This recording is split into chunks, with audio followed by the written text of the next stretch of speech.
Ang baho. Umalis ka nga dyan. Napaatras si Akisha nang muntikan na siyang itulak ng babaeng dumaan sa harapan niya. Kamuntikan niya na ring hilahin ang buhok nito dahil sa inis. Gaga ka ba, te? Nasa gilid na nga ako, paalisin mo pa ako. Sarkastiko rin niyang tanong, kaya pinagtaasan siya nito ng kilay at tinignan siya mula ulo hanggang paa. Huwag mo akong ginagaga-gaga dyan, pulubi ka lang. Mas hamak na malinis akong tingnan kesa sayo. Sabi ng babae at padabog na umalis sa lugar na yun. Kaya naman napangisi si Akisha at bumalik sa pagkakaupo. May matandang pulubi na namang lumapit sa kanya at umupo sa tabi niya. Lalayuan niya pa sana yon. Ngunit naalala niyang isa rin lamang siyang pulubi. Ngayon lang kita nakita rito, iha. Bakit dito ka napadpad? Mahinang tanong ng matanda. Nginitian naman ito ni Akisha bago sumagot. Wala lang, tay. Bakit po? Bawal ba ako dito? Tanong niya sa matanda. Pabirong tanong yun, ngunit seryoso itong sinagot ng matandang lalaki.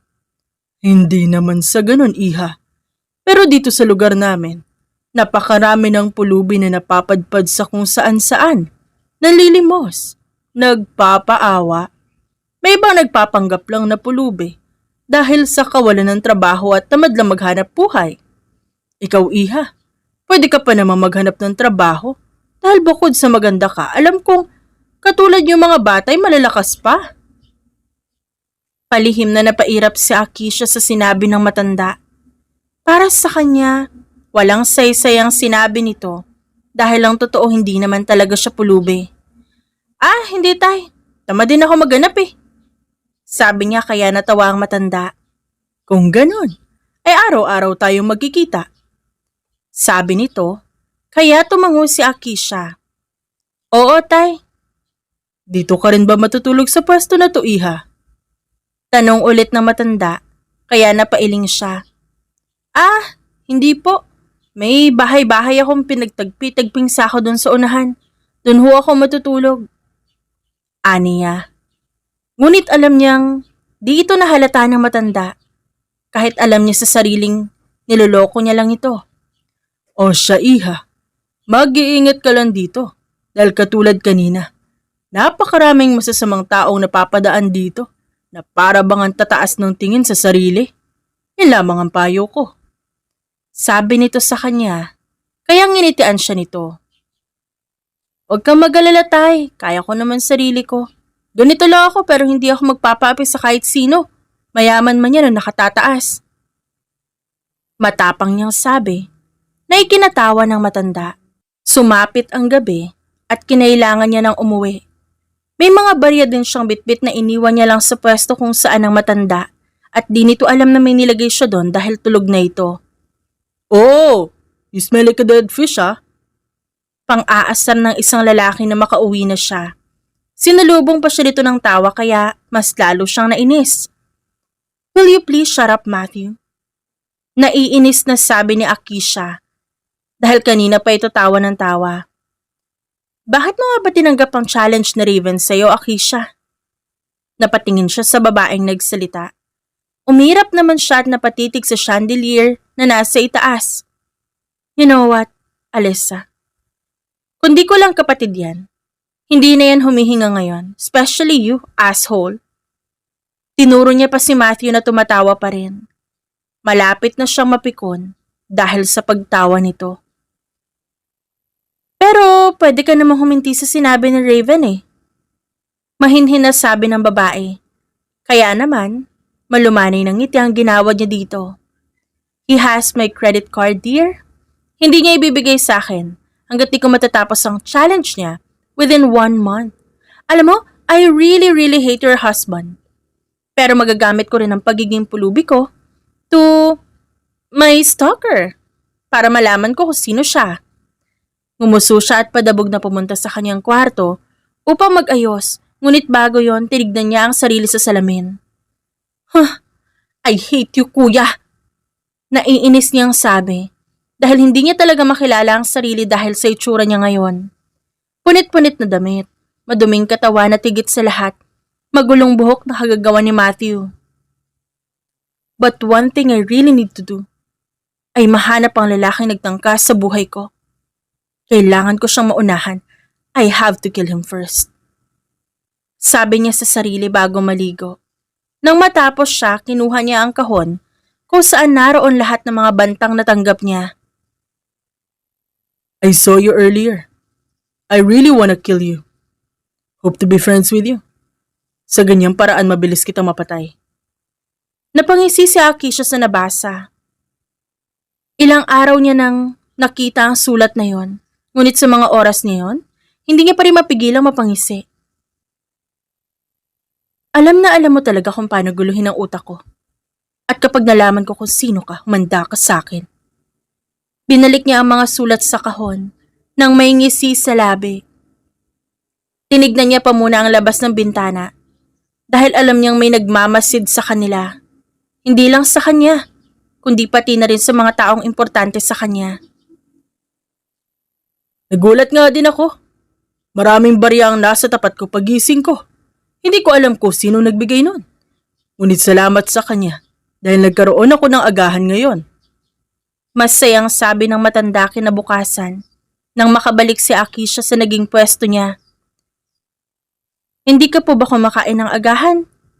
Tanong niya rito at agad itong umiling. Hindi, iha eh. Hindi sapat ang pera na naipon ko para sa agahan. Hindi ako nabubusog sa tinapay lang. Matanda na ako at hindi sapat yun. Napatitig si Akisha sa matanda. Pansin niya na halos butot balat na ito. Ngunit, hindi may pagkakaila na ang matanda'y may maamong muka. Hindi rin ho kayo kumakain ng tanghalian? Hapunan lang, iha. May lalaki kasi na palaging nagbibigay sa akin ng pagkain kapag napapadaan siya rito. Palagi siyang napapadaan dito pero hindi ko na napapansin ang mukha niya dahil palagi nakasombrero at nakayuko. Kagabi lang siya hindi nagpakita kaya hindi na ako nakakain. Baka mamaya pupunta ulit yun dito. Nagsalubong ang kilay ni Akisha sa sinabi ng matanda. Hindi mo siya kilala, tay? Kilala ko siya, iha. Rio ang pangalan niya. Yun ang sabi niya sa akin. Yun nga lang, dumadaan lang talaga siya para mag-abot ng pagkain sa akin pero hindi kami nag-uusap. Sabi nito sa kanya, kaya naman dahan-dahan siyang napatango. Baka siya yung naglagay ng barya kagabi. Dagdag pa ng matanda ngunit hindi na pinansin pa ni Akisha ang sinabi nito. Ganon pa rin ang takbo ng araw ni Akisha. Minsan napapaaway siya dahil sa ibang dumadaan. Minsan may nagbibigay sa kanya ng mga pagkain na napupunta lang sa matanda at mga batang naroon. Uwi na po ako, tay. Paalam ni Akisha sa matanda. Ngumiti naman ito sa kanya kaya nilapitan niya ito at binigay sa matanda ang barya niya. Parang hindi naman nagpakita si Rio yung sinabi mo, tay. Iyon na lang to para may pambili ka ng hapunan. Paano ka, iha? Tanong nito sa kanya kaya natawa siya. Busog ako, tay. Tsaka may natira pa rin akong pagkain. Alam mo, iha, akala ko ay masungit ka at hindi mabait. Pero tignan mo, mapagbigay ka pala. Sabi ng matanda sa kanya. Ngumiti lang siya dito at naglakad na pauwi. Mabuti na lang at malapit ang subdivision sa lugar kung nasan siya.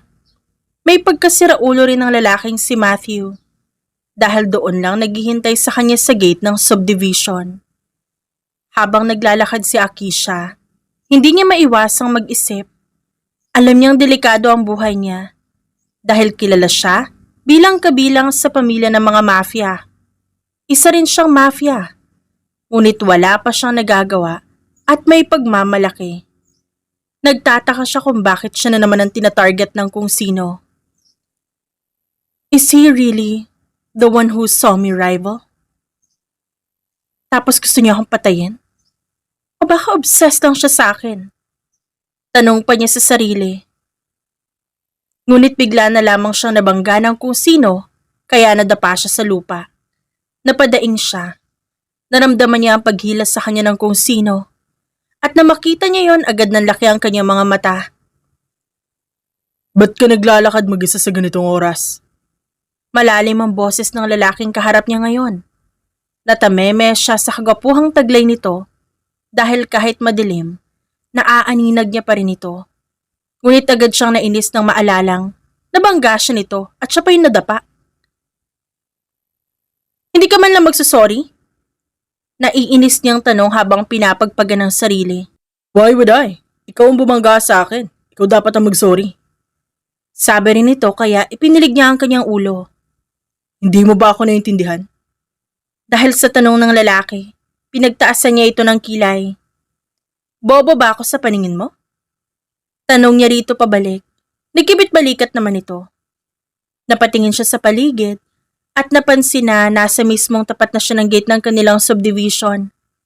Tinignan niya ang lalaki mula ulo hanggang paa at tinalikuran nang hindi pinansin.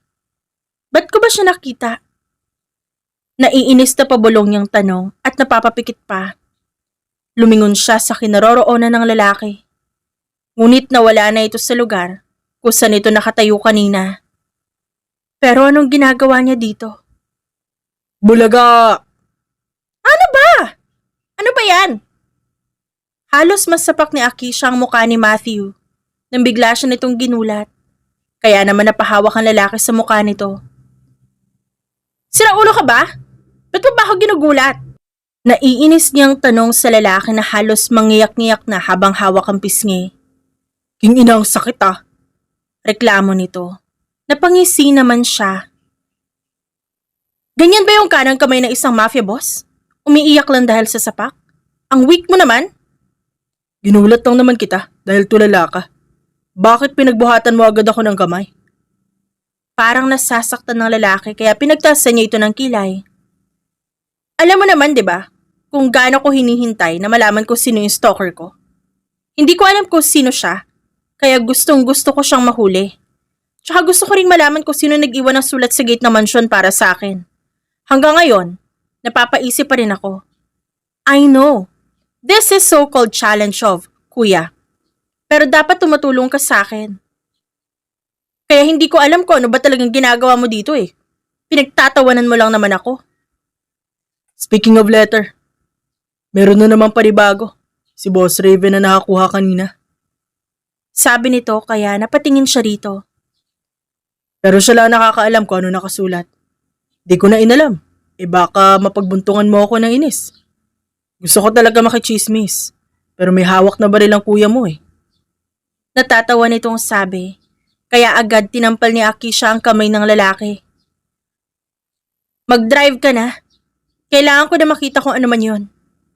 Matapang niyang utos dito. Agad din naman siya nitong sinunod. Hindi ka ba ang nararamdaman ni Akisha kundi sabik? Sabik siyang malaman kung anong nilalaman ng panibagong sulat ng kanyang stalker. Nang makarating sila, agad siyang bumaba ng sasakyan at patakbong pumasok sa loob. Tinawag naman siya ni Alyssa. Nag-aalala ang mukha nito, kaya naman doon na siya kinabahan. Ba't kanya na reaksyon mo? Tanong niya rito. Agad naman siya rito niyakap. Hala ko hindi ka na makakauwi eh. Humihikbi pa ito kaya naman mas nagtaka lang siya. Teka nga lang. Agad niyang hinawakan ang balikat ni Alyssa. Ano ba nangyari? May sulat para sa iyo, Akisha. Napatingin siya sa kanyang kuya. Napababa na ngayon ang hagdan. Nagsalubong ang kanyang kilay dahil doon. Nakalagay dyan na kaya kanyang patayin ngayong araw. Tinanggap niya ang papel na binigay sa kanya ni Raven. I see. I know what you're up to. And I can kill you within this day. Hindi pinakita ni Akisha sa kanilang kinakabahan siya. Mas napangiti lang siya at binulsa ang papel pagkatapos. Nakita niyo naman 'di ba buhay pa ako? Huwag kayong mag-alala. Kaya ko rin ang sarili ko kung sakali man. Sabi niya sa mga ito kahit nag-aalala ang tingin sa kanya kahit si Matthew.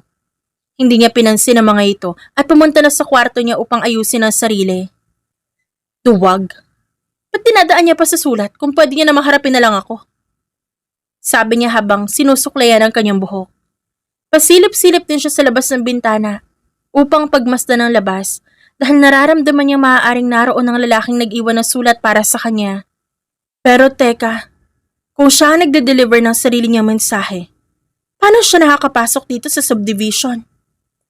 Bulong niya sa sarili. Nagsalubong pa ang kanyang kilay.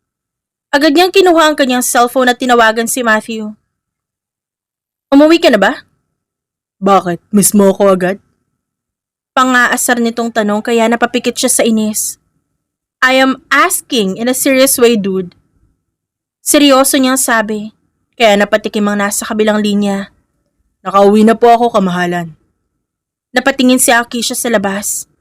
Alam niya imposible na naroon na nagpapadala sa kanya ng sulat dahil sa mga oras na yon, nagro-ronda na ang mga gwardya ng subdivision. Do you think, yung stalker ko, siya rin na naghahatid ng mensahe niya? You know, wala nakakapasok sa subdivision ng mga outsiders unless you have a gate pass. Posible ba na nasa subdivision nakatira ang lalaking yun? Hindi ko alam. Ikaw, sa tingin mo? Kasi, may nakita akong lalaki kanina. Parang delivery rider. Ganun ba? Ako rin eh. Ang sabi ng kuya mo, may nakita siyang kaalis lang na rider sa harap ng gate. At nakita niya na naman yung maliit na kahon na may mga lamang sulat. Baka kailangan kong agahan ang uwi ko to see and meet him. Hindi ko alam kung anong ginawa ko sa kanya at ganun siya kagalit sa akin. But, kailangan niya ako harapin, no? Kung gusto niya talagang malaman ko anong problema niya. Hindi yung binibigyan niya pa ako ng mga death threats, ang dami niyang alam. Baka naman may ginawa ka talaga. For the record, kahit galing ako sa pamilya ng mga mafia, wala akong sinaktang tao. I never bullied anyone. Kaya nagulat na lang ako when I turned 18. Binigyan niya na ako ng mga sulat na yon. And now I'm 23 and it's almost 5 years. Sure ka na hindi ka bully? Tanong ng lalaki kaya nagsalubong ang kanyang kilay. Ikaw lang naman ang gusto kong i-bully. Unless it's you who gave me those stuff. Hina ko naman kung idadaan ko sa papel ang galit ko sa'yo. At dahil naiinis na si Akisha, binabaan niya na ito ng tawag. At nahiga na lamang sa kanyang kama at napaisip. Naalala niya ang lalaking nakasalubong niya kanina. Si Rex de Vera. Bakit kaya ito naroon sa mga oras na yon? I don't wanna go there today, kuya. Sabi ni Akisha ng maayos at inaayos niya ang sarili para sa panibagong araw. Nakasando siya ng itim habang nakabaggy pants din ng itim. Ano bang gagawin mo ngayon? Training! Natatakot ka na ba sa stalker mo, Akisha? Seryoso itong nagtanong ngunit pinandilatan niya ito ng mata. You know what? If you only know how hard it is to pretend to be one of those people na nasa kalsada lang at nanlilimos, baka sakaling alam mo. Reklamo niya kaya natawa ito. Fine, do whatever you want today. Sabi naman nito, agad siyang naglakad papunta sa kanilang training ground at doon nakita niya si Matthew. What the hell are you doing here? Bakit? Bawal ba? Pwede. Pwede rin ikaw ang tumayo sa gitna para gawin kong target. Sarkastiko niyang sabi at inirapan nito. Nagsimula na ring magbaril-baril sa mga standi na naroon si Akisha habang ang lalaki ay panay ang pangasar sa kanya sa tuwing hindi niya matatamaan ang target. Gusto mo bang tulungan kita malaman kung sino nagpapadala ng sulat sa'yo? Ba't naisipan mo naman yan? Hectic schedule ko nito mga nakaraan. Maraming pinapagawa sa akin ng kuya mo. Ngayon ko lang naisipan dahil ngayon lang ako nagkaroon ng bakante. You know what? I actually don't need someone's help with this situation. Kayang-kaya ko to. It's been almost 5 years. Nung nagsimula ang stalker na yun, nabigyan ka ng mga sulat. 5 taon na rin na nag-aasam ka na malaman kung sino yun.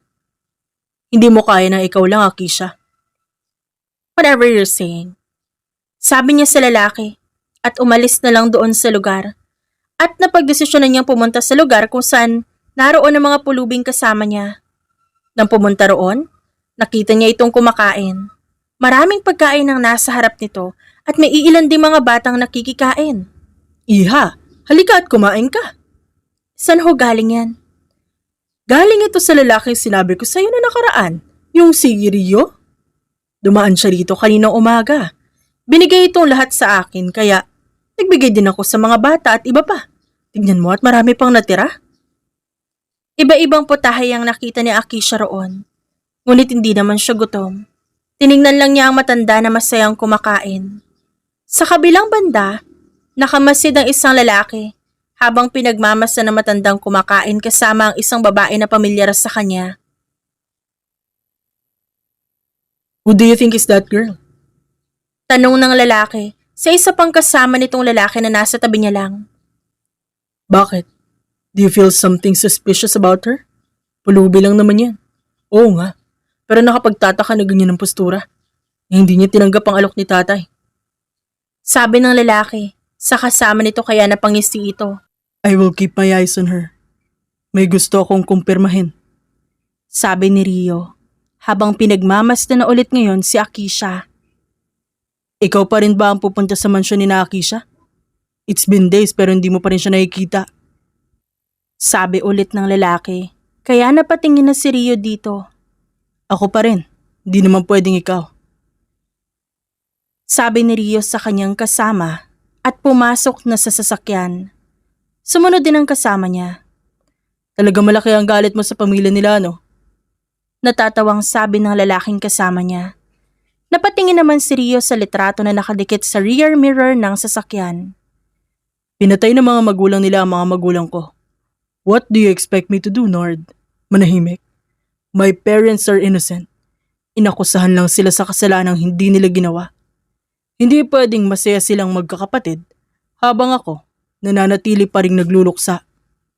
Sabi niya sa kasama niya na ngayon ay tahimik na. I was 6 years old when those things happened. Lumaki akong walang magulang. Tanging ang lola ko lang ang nagpalaki sa akin. Gusto ko, maramdaman ang pagmamahal ng mga magulang ko pero pinagkait yun sa akin. Kung ikaw ang nasa posisyon ko, hindi mo ba gagawin ang mga ginagawa ko ngayon?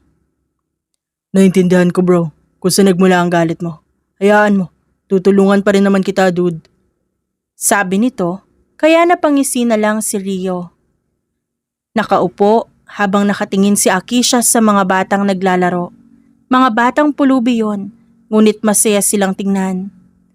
Sabihin mo nga sa akin, iha. Totoo bang isa kang pulubi? Napatingin si Akisha sa matanda at bahagyang natawa. Parang hindi ho ba? Malinis kang tignan, iha. Pansin ko rin ang ganda ng kutis mo. Parang galing ka sa mayamang pamilya. Napakurap si Akisha sa narinig at peking tumawa. Hay nako tay, tinakwil ako ng kuya ko kaya napadpad ako dito. Tapos na-realize ko, masaya pala maging pulubi kaya wala na akong balak bumalik. Tsaka hindi rin naman ako hinahanap. Ngunit kahit ganon, nagdududa pa rin ang mga mata ng matanda kaya tumayo na lamang si Akisha. Tay, una na po ako ha. May pupuntahan pa kasi ako kaya kailangan ko nang umalis. Balik na lang ho ako bukas. Agad siyang naglakad ng mabilis. Nagmamasid pa siya sa mga taong posibleng susundan siya ng tingin. Ngunit agad siyang natumba nang may makabangga sa kanya. Agad na tumayo si Akisha at haharapin na sana ang bumangga sa kanya nang makita kung sino ito. Ikaw na naman? Naiinis niyang tanong kaya natawa ang lalaki. So you live here? Tanong ng lalaki. Napalunok naman si Akisha. Kilala niya si Rex bilang tahimik na tao. Tahimik na estudyante dahil minsan niya ito naging kaklase noon. Do you still remember me? Nabangga mo rin ako noong nakaraan. Inirapan ni Akisha ang lalaki at tatalikuran na sana ito nang hawakan nito ang braso niya. Pwede ba? Lubayan mo ako. Kasi isang hamak lang na pulubi ako para pansinin mo. Huwag mo rin akong pigilan kung saan ko gustong pumunta kasi hindi naman kita kilala. Naiinis niyang sabi at agad tinalikuran nito. Takang-taka man dahil nakakasalubong niya ang lalaki.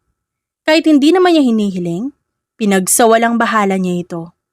If I see you again, I will not let you go anywhere. Pahabol ng lalaki kaya naman payak siyang natawa. Ano ba yun? Ang tahimik sa school nun at halos ayaw pumansin ng tao. Tapos ngayon kahit pulubi papatulan. I mean, hindi naman ako pulubi talaga. Pero pulubi ako ngayon. Kaya nagiging siraulo na ba siya? Natawa si Akisha sa sarili niyang sinabi at naglakad hanggang sa nasa lugar na siya kung saan hinihintay siya ni Matthew na siyang sumusundo sa kanya palagi. Andun na rin naman ang lalaki dahil sinabihan niya kung anong oras siya magpapakuha. Ang pangit po pala talaga kapag naging pulubi ka. Umirap si Akisha sa sinabi nito. Mawawalan din ang pangit sa mundo kapag pinatay kita. Tumawa lang ang lalaki.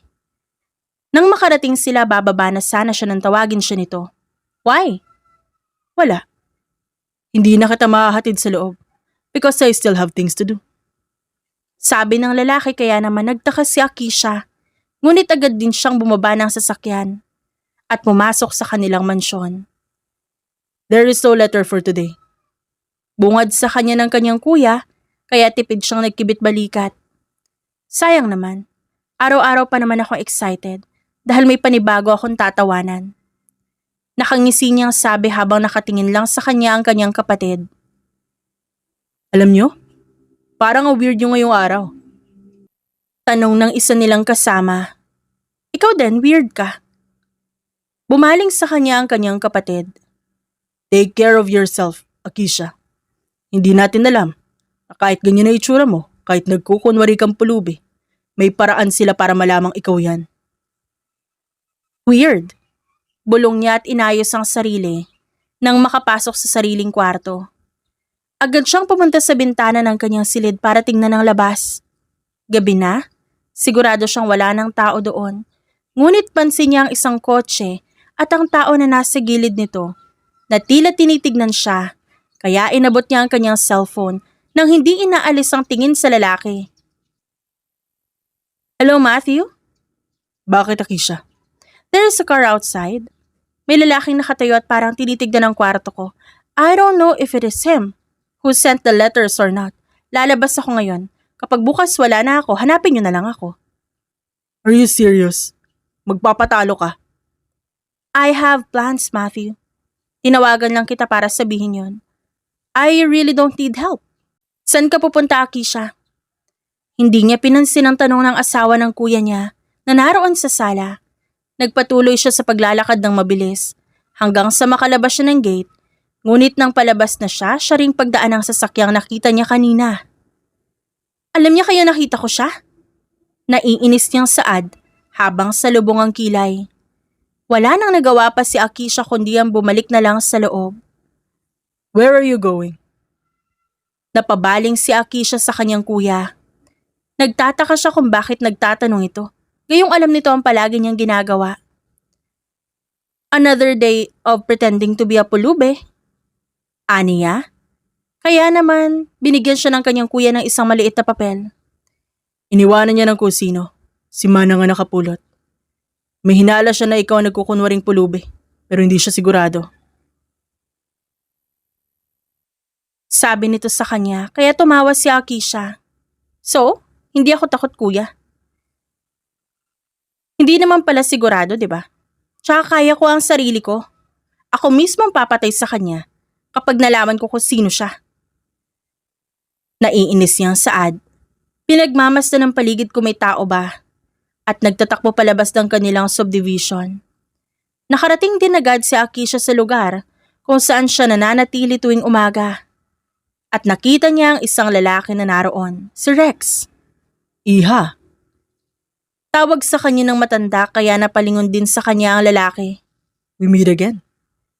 Siya ang kinukwento ko sa'yo na nagbibigay sa amin ng pagkain dito, Iha. Siya si Rio. Nakangisipan na ng lalaki kaya inirapan niya ito. Siya naman ang baguhan dito. Ano nga ulit ang pangalan mo, Iha? Ayesha po. Sagot niya. Pagkukunwari lang. Nilampasan niya pa ang lalaki at tinignan ng mga pagkain na dala nito. You want some? Tapos na akong kumain. Really? Anong kinain mo? Pagkain? I mean, what kind of food? Ano ba pake mo kung anong kinakain ko? Siguro kumakain ka ng marurumi. Ganun naman talaga kapag mga pulubi, di ba? Marumi ang kinakain dahil yun ang binibigay sa amin. Minsan mga tira-tira, madalas panis. So ano ina-expect mo? Natigilan ng lalaki sa kanyang sinabi. Ang matanda naman, Nakikinig lang sa gilid. Palibhasa kasi may pera kayo. At nakakain nyo ang gusto nyo. Kami, pinagtatabuyan. Bibigyan na nga lang, hindi naman masustansya yung binibigay nila pero kinakain namin kasi gutom kami. Nakatingin pa rin sa kanya ang lalaki.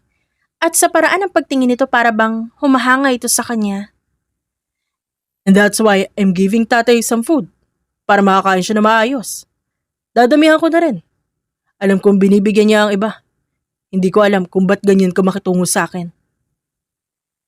Parang batang nagrarant na saad ng lalaki, kaya bahagya siyang natawa. And for your information, binibigyan ko na siya ng pagkain for almost 2 years. Nagkibit balikat si Akisha at hindi pinansin ng lalaki. Nilingon niya naman ng matanda na kanina pa nakatingin sa kanilang dalawa. Pahingi ako taya. O ano, happy ka na? Palamanan mo ng bihon, mas masarap at mabubusog ka. Wala bang kape? Sarkastiko niyang tanong dito. Ang dami mong sinasabi, miss. Kakain ka rin naman pala. Naghanap ka pa ng kape. Umirap si Akisha sa lalaki. Nakatingin lang si Rio sa babae. Na kinikilala niyang Ayesha. Sa postura nito sa malapitan, para bang hindi naman talaga ito pulubi. O di kaya, nagpapanggap lang ito. Pwede bang wag kang tumingin-tingin sa akin? Nagsalubong ang kilay ni Rio, lalo na nang tignan siya ng babae dahil ang mga mata nito ay pamilyar sa kanya. So your name is Ayesha? Kailangan mo pa talagang ulit-ulitin yan? Tsaka pwede ba? Ano pang ginagawa mo dito? Hindi ka naman pulubi eh. Babalik ako mamaya para maghatid ng pagkain. It's nice knowing your name, Ayesha. Kinindatan pa niya ito at naglakad papunta sa kanyang sasakyan. Naabutan niya naman doon ang kasamang si Jonard. You saw her again? Sabi nito sa kanya. Sinulya pa niya uli ang babae na nakatingin sa sasakyan. Her name is Ayesha. She's familiar to me. Para nakita ko na siya dati. Hindi ko lang alam kung saan. Hindi ko makumpirma. Anong plano mo, Rio? I'll keep my eye on her. Paano si Akisha? Ikaw muna ang bahala kay Akisha. Sabihin mo sa akin na malalaman mo. Iba ang kutob ko kay Ayesha, kaya sa kanya muna ang buong atensyon ko. Sabi ni Rio, sa kasama na tumangulang din. Alam mo ba, hanggang ngayon hindi ko pa rin alam kung saan ka umuwi, Iha. Sabi ko naman po doon banda dahil may pinagtagpi-tagpi akong mga sako doon para magsilbi kong bahay. Doon banda sa isang subdivision? Hindi ka ba tinataboy ng mga mayayaman doon? Tanong nito, kaya agad siyang napailing. Di nila magagawa sa akin yun, tay. Seryoso niyang sabi, habang nakatingin lang ang matanda sa kanya. Bakit ho kayo nagtatanong? Alam mo, Iha, napaka-misteryoso mo. Pangalan mo lang alam ko tungkol sa'yo. Minsan mahirap kang kausap. Mabilis ka ring naiinis. Nawala ang pagsasalubong ng kilay ni Akisha nang sabihin niyo ng matanda. Mahirap nga siyang kausap. Mas lalong totoong mabilis siyang mainis. Dahil yun ang nakasanayan niya simula bata pa lang. Malapit na magabi, kailangan niya nang umuwi. Ngunit hindi pa man siya nakakauwi, dumating na ulit ang lalaki. May dala itong paper bags na sigurado siyang may laman na namang pagkain. Rio, iho, magandang gabi at salamat sa Diyos bumalik ka ulit. Ayesha, Iha, mamaya ka na umuwi at sabayan mo na muna akong kumain dito. Uuwi? Saan ka nakatira? Tanong ng lalaki sa kanya, ngunit iniwasan niya ang tanong nito at kunwari binuksan ang dala nitong pagkain. Wow! Jollibee? Sobrang yaman mo siguro, no? Tanong niya sa lalaki. Binuksan niya lahat at inilapag. Kain na tayo, tay. Are you that hungry? Ano sa tingin mo? Wala naman kaming pagkain dito. Tsaka minsan lang kami makakain ng Jollibee. Saan ka nga nakatira? I will just drop you off. Sarap tayo, no? Ngayon na ulit ako nakakain ito eh. Sabi niya sa matanda na dahan-dahan nang ang kain habang siya naman ay sobrang bilis. Ang totoo, iniiwasan niya ang mga tanong ng lalaki. Ayaw mo bang kumain na maayos? Tapos na akong kumain. Sagot nito sa kanya. Malamig ang boses nito. Naghahanda na sa pag-alis. Ikaw, pwede ka na rin umalis. Ano pa bang gagawin mo dito? I have the will to do everything I want. Uuwi ako kung kailan ko gusto. Papanoorin mo lang silang kumain dito? Ano ka, audience? Bakit ba nagbabangayan kayong dalawa? Hindi ba pwede maging magkaibigan kayo? Patunog nang umisi si Akisha sa tanong ng matanda at agad siyang umiling na ikinangiwi naman ni Rio. Tay, ayoko makipagkaibigan sa lalaki. At lalo na sa mga gaya niya na mayaman. Pansin niyo po ba yung pelikula na inaapi lang ng mga mayayaman ng mahihirap? Para bang nangaapi ako? Itumutulong na nga ako kay tatay. Kay tatay lang, sa akin. Hey, I'm being nice to you. Ayoko sa'yo. Ano ba iho, iha? Pwede bang wag na kayong magtalo? Para kayong mag-girlfriend at boyfriend na nagtatalo dyan. Yuck! Nawalan tuloy ako ng ganang kumain. Hey, ba't ba nainis ka sa akin? I don't remember doing something bad towards you. Wala lang. Naiinis lang ako. Sagot niya sa lalaki at inirapan nito. Ang totoo, hindi naman talaga siya naiinis. Gusto niya lang tingnan ko anong sadya nito sa kanya kung bakit ito dikit ng dikit. I don't think you are what you are right now. Ha? Hindi ka palubi, di ba? Anong pinagsasabi mo? I saw you before while walking. Hindi ba't ikaw yung nakamanggaan ko nun? I followed you at nakita kitang sumakay ng isang sasakyan. Sinusundan mo ba ako? Interesado ka ba sa akin? Oh, Pinasakay lang ako ng taong hindi ko kilala. it happened multiple times. So sinusundan mo nga ako. So totoo nagkukunwari ka lang. Palagi kitang sinusundan, Ayesha. Nakaramdam ng kilabot si Akisha sa sinabi ng lalaki at napatitig siya dito. Wala naman ko anong reaksyon o tinatago ang makikita niya sa mukha nito. Aalis na ako. Take care, Ayesha.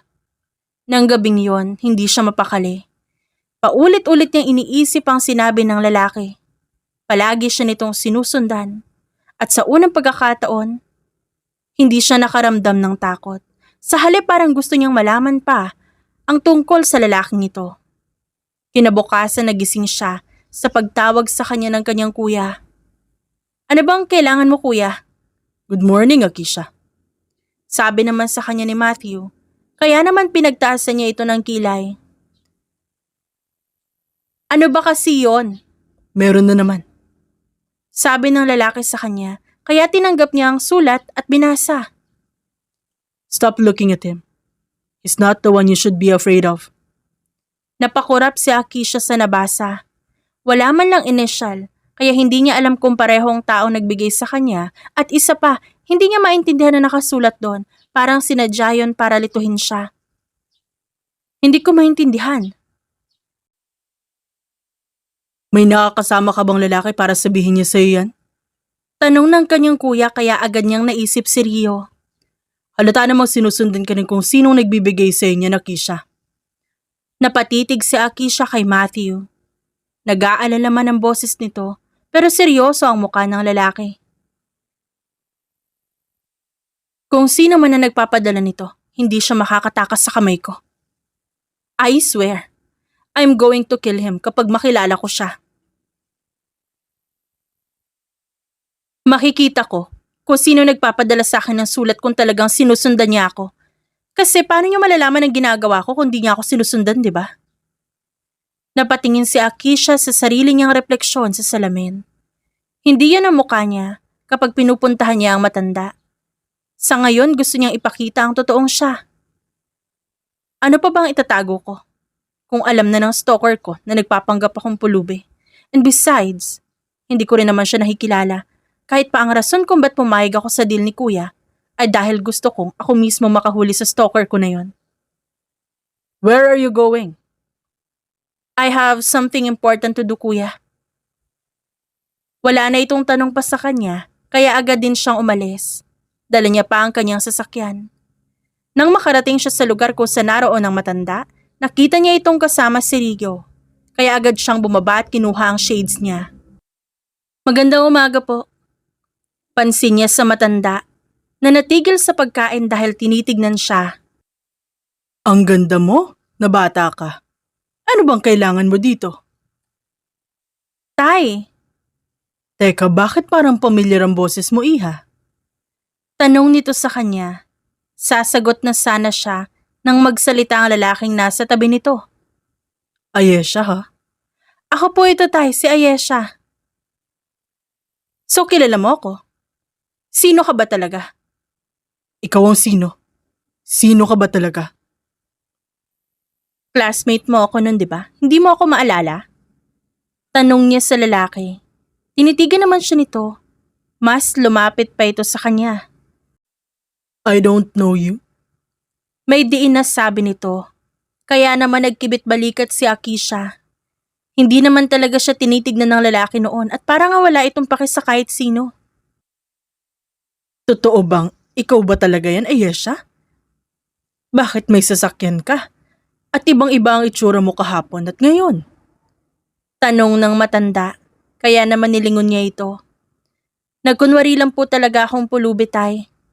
Sabi ko na nga ba, nagtataka ako dahil ikaw naman talaga ang ganda mo. Kaya may parte sa akin na hindi naniniwalang isa ka sa amin. Natawa si Akisha sa sinabi ng matanda at tinignan ng lalaking nasa harap niya at tinaasan niya ito ng kilay.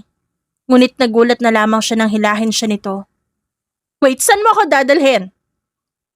Gulat na tanong niya dito, ngunit hinila lang siya nito hanggang makarating sila sa isang sulok malayo sa mga tao. Biglang nawala ang mga natutunan ni Akisha sa pakikipaglaban dahil sa paraan ng pagtitig ng lalaki sa kanya. Anong gagawin mo, ha? Ba't kailangan mo ako ilayo doon? Kinakabahang tanong niya. Biglang umisi ang lalaki at kinorner siya nito. I know from the start that you're just pretending to be a pulubi, but you kept on denying it. Tapos ngayon magpapakita ka sa akin at ipapakilala mo ang sarili mo bilang isang mayamang tao? Saad nito. Hindi makapagsalita si Akisha sa sobrang lapit nito at mas lalong hindi siya makagalaw. Akisha Montesor, ha? Nakangising tanong ng lalaki, kaya tinaasan niya ito ng kilay. Ngunit nawala din yon nang makaramdam siya ng malamig na bagay sa tagiliran niya. What the hell? Ang mga magulang mo ang pumatay sa mga magulang ko. Paano kaya kung ngayon mismo at dito mismo, papatayin din kita?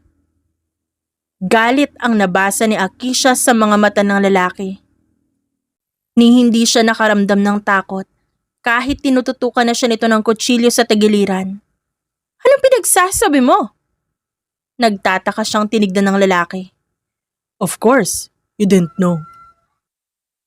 Kung ano man ang nagawa ng mga magulang ko sa magulang mo, labas ako doon. Wala akong kinalaman doon. Sabi niya sa lalaki. Ngunit, mas idiniin lang nito ang kutsilyo sa gilid niya. Ano sa tingin mo ang gagawin ko? Para makapaghiganti gayong wala na sila, ha? Of course, anak nila kayo. Kayo ang magiging target ko. Ikaw, specifically. Sabi nito. Ngunit bago pa man bumaon ang kutsilyo sa kanya, agad niyang hinampas ang kamay nito na may hawak na kutsilyo dahilan para mabitawan nito ng lalaki. Agad naman niya yung sinalo. Shit! Mura nito. At tiningnan siya ng masamang tingin. Tumaas ang kilay niya. So ikaw ang nagpapadala sa akin ng sulat? Sulat? What? Sulat. Death threats. Ikaw ang nagpapadala sa akin, hindi ba? I've been watching you for years. Pero hindi ako nagpapadala ng mga sulat sa'yo, babe. Kundi ikaw, sino? Malay ko ba? Kung ilang tao ang napatay ng magulang nyo. Kaya maraming nagbabantay sa inyo para patayin kayo? Natigilan si Akisha nang marinig ang sinabi niyo ng lalaki. Para sa kanya, hindi ganon kasama ang mga magulang nila. Naging maayos nga ang pagpapalaki nito sa kanila. Kahit pa ang buhay nila ay kakaiba kumpara sa isang normal na buhay. I didn't know what you're talking about, Rio. Mga mafia kami, tama ka doon. Pero hindi pumapatay ang mga magulang ko ng walang malalim na dahilan. Sabi niya sa lalaki.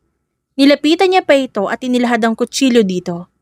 Kung talagang galit ka sa buong pamilya ko, sana noon pinatay mo na ako, pero hindi mo naman ginawa. Ngayon bibigyan kita ng pagkakataon. Gawin mo ang mga gusto mong gawin. Tiningnan lang ng lalaki ang kanyang kamay na may hawak na kutsilyo. Ngunit wala itong sinabi. Imbes na kunin ang kutsilyo mula sa kanya, tinalikuran siya nito at naglakad palayo. kaya lalo siyang nagtaka. Kanina gusto niya akong saksakin tapos ngayon nag-walk out? Sira ulo ba yan? I have to ask kuya about it. Ani niya sa sarili at agad-agad siyang bumiyahe pa uwi. Nang nasa subdivision na siya, nakita niya ang taga-deliver ng sulat. Kaya imbes na pumasok, dumiretso siya para sundan ng motor. Kung hindi si Rex, kailangan ko malaman kung sino ang stalker ko para mawala na ang duda ko sa kanya. Aniya habang nagmamaneho. Nang makapasok ito, agad siyang pumasok at tinignan pa ang paligid. Shit, dito ba siya nakatira? Tanong niya at nagtago sa pader. Nahatid ko na po, sir. Muntikan na nga ako makita ng kuya ni Akisha, pero umalis ako agad. Dinig niyang sabi nito kaya tiningnan niya ang lalaking kausap nito. Ngunit nagulat siya sa nakita. Salamat ah. Here, take this. Pero Sir Matt, hindi ba't magkaibigan kayo? Dinig niyang tanong ng lalaki. Mas sinigsik pa niya ang sarili dahil palakad-lakad ang kaibigan niya na si Matthew. Ngunit hindi napansin ni Akisha ang isang bote na nasagi niya. Kaya nang matumba ito, gumawa ito ng malakas na ingay. Ano yon?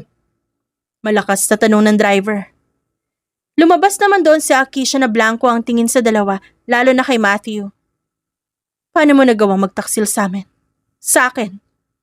I've trusted you a lot, Matt. Bakit? Bakit mo ako pinadadalhan ng ganitong klaseng sulat, ha?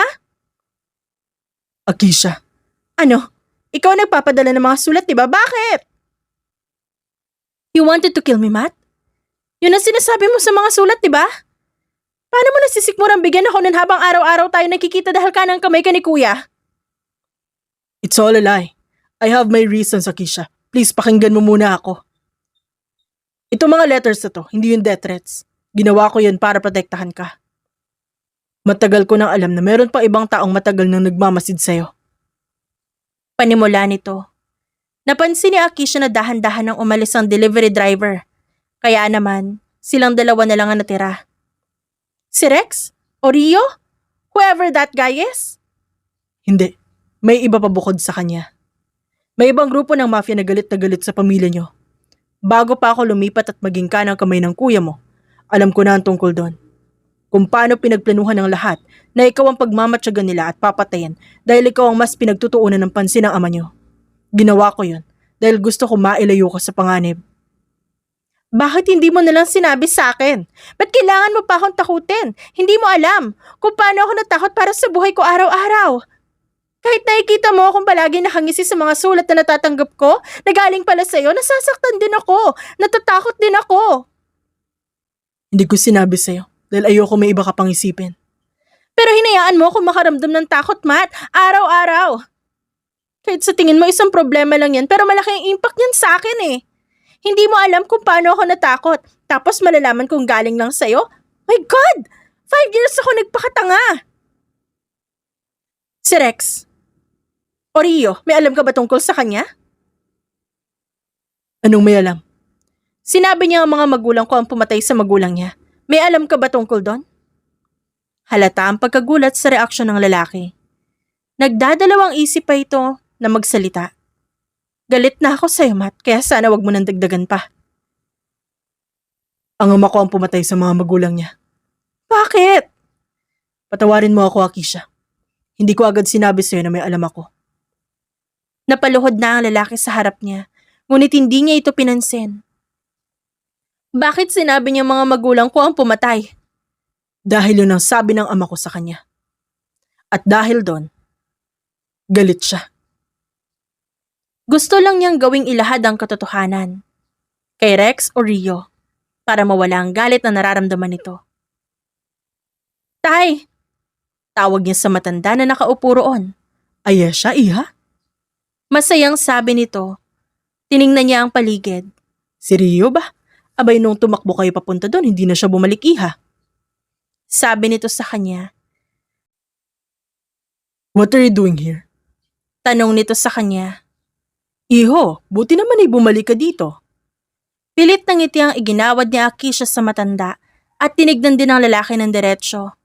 Can we talk? About what? About the problem. May gusto lang ako sabihin sa'yo. Dahil hindi pwede manatili ang galit mo, kahit hindi naman dapat sa amin ng pamilya ko na ibubuntong yan. Agad itong naunang maglakad kaya sinundan niya ito. What? Hindi ang magulang ko ang pumatay sa mga magulang mo. And how can you be so sure na sila nga? Do you have any evidence? Kung meron, din ipakita mo sa akin. Nang hahamon niyang saad, hindi nagsalita ang lalaki. Kaya ba't galit ka agad sa kanila kung di ka naman pala sigurado? Someone told me. At ang taong nagsabi sa'yo, yun mismo ang pumatay sa mga magulang mo. Natigilan si Rio nang marinig yon. Matthew Velarde is his son. At alam niya ang lahat, sinabi niya sa akin. Galit na galit ka sa amin, samantalang hindi naman ang mga magulang ko ang salarin sa pagkamatay ng mga magulang mo. So ang sinasabi mo, naloko ako. Ganun ba? Naloko din naman ako eh. Akala ko ikaw ang nagbibigay ng death threat sa akin, but it's all from Matt. Sabi niya sa lalaki. Sumandal naman ito sa sasakyan niya. Get in the car. Bakit? Get in the damn car. Bakit nga? See? Marami kayong kalaban. Marami rin sumusunod sa'yo. At isa ka na doon. Now I need your help. Bakit? Because someone is following me. Marami sila. Let me talk to your brother. Sabi ng lalaki. Narinig niya pa ang tanong ng nagtatakang kapatid, ngunit hindi niya na yun sinagot pa. It's Rio. And Akisha is with me. Hindi ko alam kung saan naabot ang pagsunod nila kay Akisha, kaya kung posible, magpadala ka ng maraming tauhan. At ikaw rin kailangan ka dito. Sobrang dami ba nila? Shit! Lahat na nangyari sa loob ng isang araw? Paano ko nakakayanan to? Tanong ng dalaga sa sarili. Nakita niyang tumatawa ang lalaking katabi. At talagang tumatawa ka pa ngayon. I just can't believe.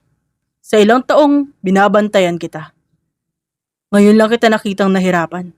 Most of the time, I saw you with your cool vibe pero ngayon para kang tuta. Pangaasar nito sa kanya. Gusto man niya itong sakalin, pero hindi pwede. Siya na nga ang tinutulungan nito, siya pa ba mag-iinarte? Hindi ka na ba galit sa akin? Ang sabi mo hindi sila pumatay sa mga magulang ko. Saan mo ba ako dadalhin? Sa lugar ko sa abandonado at wala masyadong tao. Labanan ang gusto nila. At paano mo nalaman yon? Marami sila eh. Halata naman. Tumagal ang biyahe ng 1 oras. Nagring ang cellphone niya at nakitang tumatawag ang kanyang kuya. Nasaan kayo? We're actually hiding right now. Oo nga. Bilisan niyo sana bago pa kami maabutang patay dito. Why? Wala kayo armas na kahit ano? As what I can see, marami sila at anong laban naming dalawa dito? Kung di ka darating kuya. Siniko naman siya ng lalaking si Rio. I can beat them. Talaga ba? Dati gusto ko rin sabihin na I can beat them. Pero hindi ko na kaya yan. Ang dami nila eh. Tsaka, wala naman ako masyadong alam sa barilan. I got you. Sabi ng lalaki. Hindi na nakapagsalita pa o nakasigaw ang mga kalaban. Dahil, nang magsimula ang labanan, agad na binalian ni Rio ng leeg ang mga lalaking nakakaharap. Ako talagang babaril? Hindi ako masyadong marunong batikan. I'm doing combat. Kaya sana ikaw na dyan. Sakto namang dumating ang kanyang kuya. Kuya! Nandito na kami. Nasa pinakataas kami kuya! Sigaw niya sa ibaba. Nabitawan siya ng lalaki dahil sa barilan. Siya naman na nagtago lang sa isang sulok. Sana nakapag-practice ako noon ng ganito eh. Naiinis niyang bulong sa sarili. Isiniksik pa niya ang sarili sa isang sulok. Huli ka. Agad na nagpumigla si Akisha nang maramdaman ng isang kamay na nakahawak sa bibig niya. Agad niyang kinagat yon, sinuntok sa mukha ang lalaki na paniguradong kalaban. Kung gusto mo pang mabuhay, sabihin mo sa akin kung bakit niyo ako sinusundan. Utos lang. Akisha! Napatingin si Akisha sa tumawag sa kanya at nakita niyang si Matthew yon. Tumakbo ito papalapit sa kanya, ngunit agad din itong bumagsak, kaya biglang nanlaki ang kanyang mga mata. Matthew! Akisha. Pagtawag nito sa kanya, Agad niyang kinuha ang baril at pinaputokan ng lalaking papalapit sa kanila na siyang bumaril kay Matthew. Bakit mo ginawa yon? It's fine. Ikaw ang mababaril kung hindi kita pinrotektahan.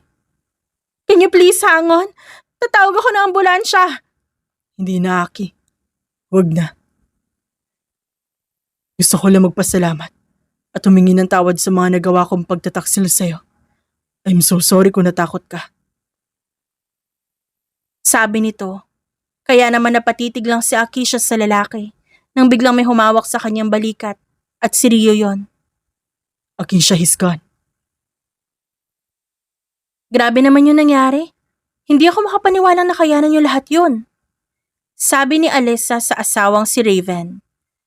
Kailangan mangyari yon. Alam ko naman babe, pero wag mo akong tignan ng ganyan, baka matunaw ako. Saad naman ni Alyssa sa lalaki. Inirapan ni Akisha ang mga ito. Maya-maya lumapit naman sa kanya si Rio. Ilang taon na nagdaan na mangyari yon. Pero wag na kayo mag-alala para kay Akisha. Ako na magbabantay sa kanya. At dinumog sila ng asaran sa buong mansyon nang sinabi yun ni Rio. Kung patayin kita dyan. Sarkastikong sagot ni Akisha, kaya napangisi naman ng lalaki. Patay na ako sa'yo, Akisha. You don't have to kill me. I know it's really too late, but I really wanted to say sorry for accusing you and your family. Hanggang ngayon, nagsisisi pa rin ako na ikaw ang pinagbuntungan ko ng galit sa pagkamatay ng mga magulang ko. Everything is better now, Rio. Di mo na kailangan mag-sorry. Tsaka huy, I'm already your fiancé. Ba't parang OA mo na ngayon? I just can't believe. Despite everything, we ended up together. Noon nagpanggap ka bilang pulubi. The reason why I followed you wherever you go, because I wanted to change your life. Noon pa lang gusto na kita. Ako naman ewan, hindi naman kita type eh. Biro niya dito kaya sabay silang napatawa. Napatitig sa kanya ang lalaki, kaya nginitian niya ito. I love you, Akisha. I love you so much, Rex. Or mas kilala naming lahat bilang Rio. Aniya at hinalikan ang lalaki. Sa mundong puno ng pagpapanggap, ang pinakamalakas na sandata ay hindi baril o kutsilyo, kundi ang lakas ng loob na harapin ang katotohanan at ang pusong marunong magpatawad. Sa huli, natapos ang isang buwang hamon ng pagiging pulubi ni Akisha, ngunit ang mga aral na kanyang natutunan sa kalsada at sa piling ng mga taong nagmamahal sa kanya, mananatili sa kanyang puso habang buhay. Ligtas na siya, malayo sa multo ng nakaraan, at handa nang harapin ang hinaharap. Kasama ang lalaking noon, tinuturing niyang kaaway. Ngunit ngayon, makakasama niya ng panghabang buhay. At dyan nagtatapos ang ating kwento ngayong araw. Hanggang sa uulitin, paalam!